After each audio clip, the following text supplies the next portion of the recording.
Alternative pleading is a form of pleading that allows a party to allege two or more claims, which are inconsistent with each other. Alternative pleading is fundamental to the United States court system.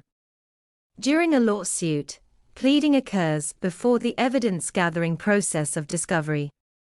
As a result, a plaintiff may not know exactly which theory of recovery the evidence most supports.